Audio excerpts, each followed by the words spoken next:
Friends, मैं आपका mentor के सिंह और आज हम सी डी टेट का यानी कि सी टेट का नेक्स्ट क्लास देखेंगे। यानी कि सी टेट की हिंदी की नेक्स्ट क्लास देखेंगे और हिंदी की जब नेक्स्ट क्लास देखेंगे तो हम उसमें ओल्ड पेपरों को करेंगे, क्योंकि ओल्ड पेपर के बिना क्लास अधूरी है और आप पास नहीं हो सकते।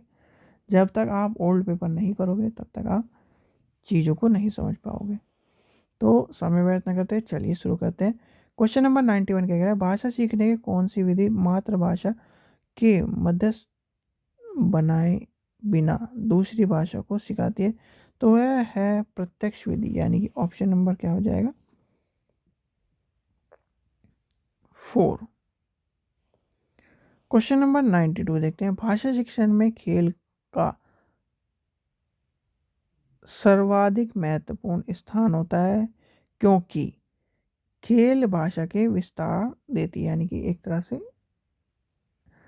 मार्ग प्रदान करती है या फिर उसे बढ़ाने का कारण करती है। चलिए क्वेश्चन नंबर 90 दे देखते हैं, पाठ के अंत में अभ्यास एवं गतिविधि का उद्देश्य डैश कहलाता है? भाई वो है बच्चों को सिखाने के लिए, यानी कि क्वेश्चन नंबर प्रश्नों को उत्तर सरलता से याद करवाना, यानी कि ऑप्शन नंबर क्या हो जाएगा, ऑप्शन नंबर 4 हो जाएगा इसका आंसर। चलिए क्वेश्चन नंबर 94 देखते हैं, पाठ पाठन पाठक यानी कि के अंतर्गत ऐसी अभ्यास गतिविधियां होती हैं जो बच्चे को स्वयं करने के लिए सीखने के लिए अवसर प्रदान करें, यानी कि अवसर प्रदान करने हो गया।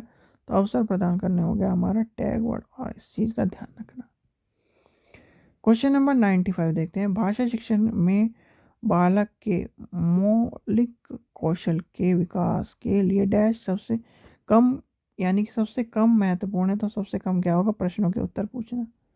सबसे कम होगा प्रश्नों के उत्तर पूछना, ये याद करना। इस तरह के जो आंसर मिले वो इम्पोर्टेंट नहीं होते। चलिए क्वेश्चन नंबर 96 देखते हैं। 96 क्या कह रहा है, भाषा सीखने में मातृभाषा का वैज्ञात यानी कि इम्पोर्टेंस है तो होती है, यानी कि ऑप्शन नंबर 4। चलिए क्वेश्चन नंबर 97 देखते हैं, भाषा कौशल के संदर्भ में कौन सा कथन सत्य है? तो भाषा कौशल के क्वेश्चन में कौन सा है, भाषा कौशल एक क्रम से सीख जाती है, यानी कि एक सीख क्रम से ही सीखी जाती है।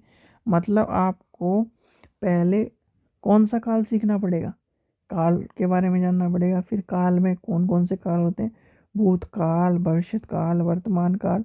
तो ये होगा, ठीक है, present tense, past tense, future tense. फिर उसके बाद पास्ट टेंस में कौन कौन से आते हैं। तो इस तरह से जब आप सीखेंगे तभी आपको चीज़ों को क्रम से सीखना आएगा, यानी कि भाषा का कौशल सीख पाओगे। चलिए क्वेश्चन नंबर 98 देखते हैं, भाषा सीखने में होने वाली त्रुटियों को संदर्भ में कथन सत्य नहीं है। तो कथन सत्य नहीं है, पहले तो नहीं पर लाएंगे। तो इसका आंसर आपको पता ही है क्या हो जाएगा, नहीं आएगा तो नहीं पे तो हम, तो इसका आंसर क्या होगा, भाषा सीखने में होने वाली त्रुटि स्थानीय होती है, यानी कि ऑप्शन नंबर 3।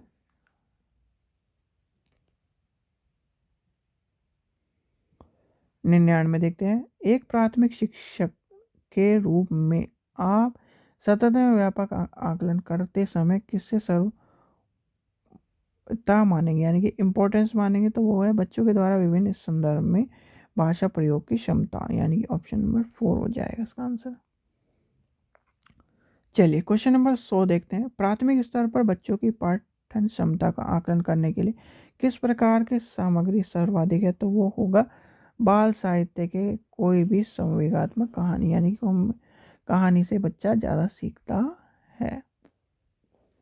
चलिए क्वेश्चन नंबर 101 देखते हैं, पहले और दूसरी कक्षा में भाषा शिक्षण के साथ ही आकलन यानी कि कला शिक्षा का संवेगत करने का उद्देश्य क्या नहीं है?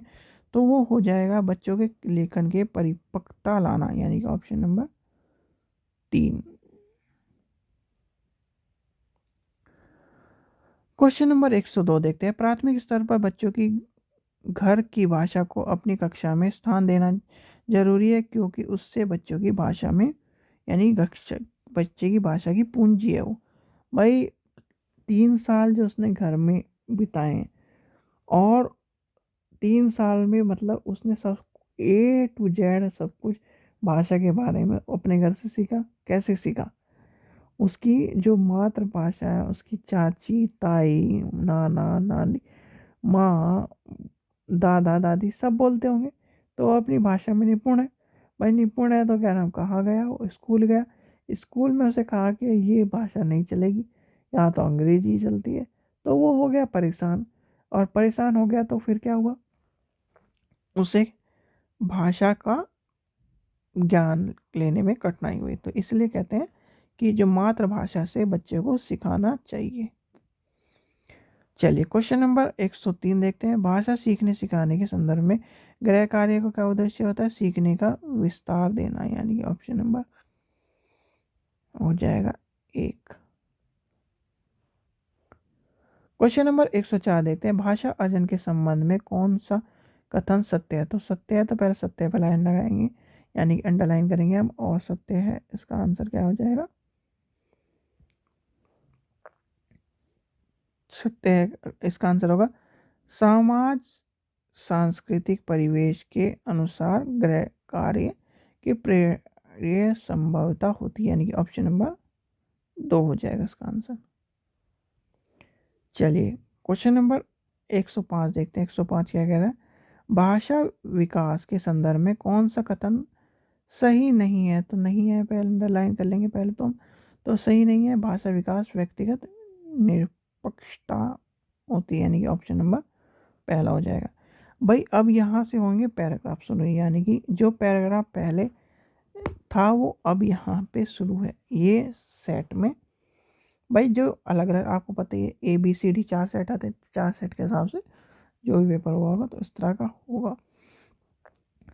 सारा संसार नीला गगन के तले, ये है किसके ऊपर? एस्ट्रोनॉमी के ऊपर होगा। तो चलिए क्षितिज किसे कहते हैं? भाई क्षितिज आपको पता ही है किसे कहते हैं, जहाँ धरती और आसमान मिलते हुए दिखाई देते हैं। तो क्षितिज क्या होता है? ये है धरती, ठीक है, ये है धरती और ये है आकाश। आपने देखा होगा इस तरह का सन आपको कहीं ना कहीं मिलता हुआ दिखाई दे होगा, और जो बादल है वो भी टच करते हुए दिया होगा, तो उसे कहते हैं। क्वेश्चन नंबर 107 देखते हैं। यदि किसी का और छोर नहीं है तो, यानी किसी और छोर नहीं है तो उसे क्या कहेंगे? तो वो उसे कहेंगे उसकी सीमा नहीं है, यानी कि ऑप्शन नंबर 3 हो जाएगा इसका आंसर। चलिए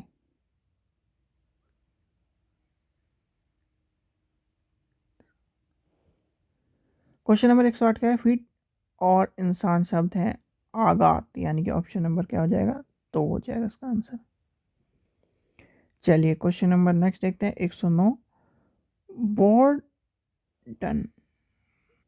क्वेश्चन नंबर 109 क्या कह रहा है? बार्डन शॉ के जीवन की उपमा किससे कही है? तो वही किससे कही है?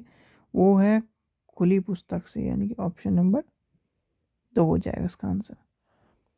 क्वेश्चन नंबर 110 क्या कह रहा है? हम बहुत बड़े अन्याय कर रहे होते हैं यदि किसी को जीने का अधिकार ना देते तो, यानी कि ऑप्शन नंबर क्या हो जाएगा? 4 हो जाएगा इसका आंसर। चलिए क्वेश्चन नंबर 111 देखते हैं। प्रकृति और खुले आसमान बता रहे हैं कि सबको प्रकृति यानी कि जीने का हक है। क्या कह रहा है? देखिए इसमें जोड़ा नहीं, प्रकृति में जीने का हक किसे कह रहा है? चौथा ऑप्शन। चलिए आगे चलते हैं। क्वेश्चन नंबर क्या कह रहा है? 112 देखते हैं। 112 आसमान हमें दिलाता है, यानी कि आसमान हमें दिलाता है भय से छुटकारे का विश्वास, यानी कि ऑप्शन क्या हो जाएगा? ऑप्शन नंबर 3 हो जाएगा इसका आंसर। क्वेश्चन नंबर 113 कहता है किस शब्द में इक प्रत्यय का प्रयोग नहीं किया जा सकता? तो वो है तो वो क्या होगा, भय, यानी कि भय में एक प्रत्यय नहीं जोड़ा जा सकता। क्वेश्चन नंबर 114 देखते हैं। अपराध शब्द है तो अपराध क्या होगा, ये हो गया एक तरह से भाववाचक संज्ञा, क्योंकि उस व्यक्ति का भाव बता रहा है अपराध। ठीक है, तो इसका क्या आंसर होगा, इसका आंसर होगा ऑप्शन नंबर पहला। चलिए क्वेश्चन नंबर पहला क्या है। अब देखते हैं 115। ये पोएम दी गई है तो इसमें आपको पता ही है कि क्या है, पोएम हम पढ़ेंगे नहीं। क्यों पोएम नहीं पढ़ोगे, अगर पोएम पढ़ दिया आपने तो आपको समझ में नहीं आएगा, और समझ में नहीं आएगा तो फिर आप इसको सॉल्व नहीं करेंगे। इसलिए पोएम में टाइम वेस्ट मत करना, पोएम से कुछ नहीं मिलता, एक या दो क्वेश्चन मिलते हैं। तो चींटियाँ आपस में बातचीत कैसे करती हैं, तो वो करती हैं संकेतों से, यानी कि उनके जो एंटीना लगे होते हैं उनसे। आंट मैन पिक्चर देख लेना, समझ में आ जाएगा कैसे बातें करती है। चलिए क्वेश्चन नंबर 116 देख। ईर्ष्यालु किसे कहते हैं, तो वो होता है दूसरे से जलने वाला, ईर्ष्या।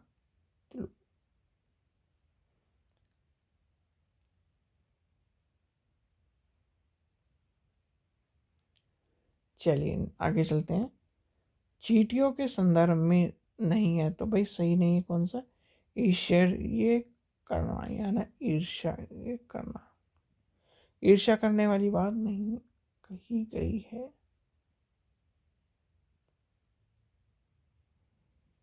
चलिए आगे चलते हैं। क्वेश्चन नंबर 118 क्या कह रहा है। बिखरी हुई चींटियां फिर से एकजुट कैसे होती हैं, तो वो होती हैं पुर्जों के, यानी कि एक तरह से गंध के द्वारा। भाई आप जब देखा होगा कि आपने, कहते हैं कि सफ़ेद वाली एक चीज़ दे दे चींटी नहीं आएगी, क्यों नहीं आएगी, क्योंकि वो जो जाती हैं तो उन एक तरह की गंध छोड़ती जाती हैं कि इस रास्ते से मुझे वापस अपने घर जाना है। तो घर जाने का मतलब ये है कि वो संघर्ष करती है इस पूरे रास्ते में।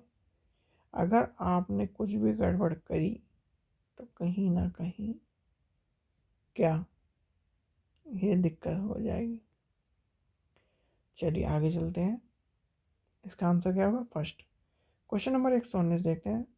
मित्र और शत्रु के चेहरे की चींटियाँ कैसे पहचानती है, तो वो पहचानती, याद रखती है, यानी कि याद रखने में। और आपको पता ही है चींटियाँ अपने वजन से 50 गुना ज़्यादा तक वजन उठा सकती हैं।